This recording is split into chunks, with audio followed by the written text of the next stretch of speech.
А сега давам думата на госпожа Захаринка Истаткова, говорител на Гражданския конвент, която е гражданска платформа за взаимодействие и партньорство на независими граждански организации, стъпили върху една основа – демократична България. България е сигурен и достоен член в Европейския съюз и НАТО, пълна и безусловна декомунизация и илюстрация на България. Всички, които искат просперираща България, са добре дошли при нас.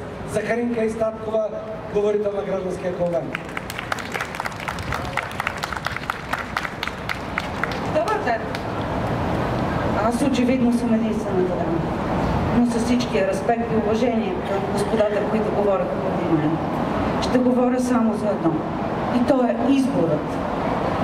Имам отговорността да бъда глас на Граждански конвент и съм член на гражданско дружество Боец от Видин.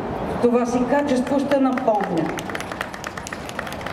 и на себе си, и на моите приятели тук, че всъщност изборът отдавна е направен. Изборът е направен, защото България никога не е била нещо различно от Европа. Моята Европа е тук, на тази територия.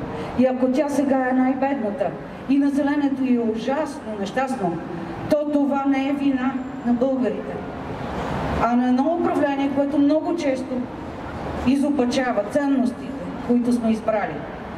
Какъв е нашия избор? Не е ли той самоопределение? Не е ли той суверенитет? Не е ли той справедливост? Не е ли той демокрация? У нас човешката демокрация. Не политическата, не измислената, не напудрената. Тази демокрация, която ни трябва всеки ден, самоуважавайки се. И когато някой се опитва да превърне този избор в нещо друго, да го преиначи или да обслужва някой интерес, което между впрочем вече се е случвало множество пъти, то той се опитва да промени и моя избор. Аз това не съм съгласна. Никак не съм съгласна. Защото моя избор е моето достоинство, както на моите приятели,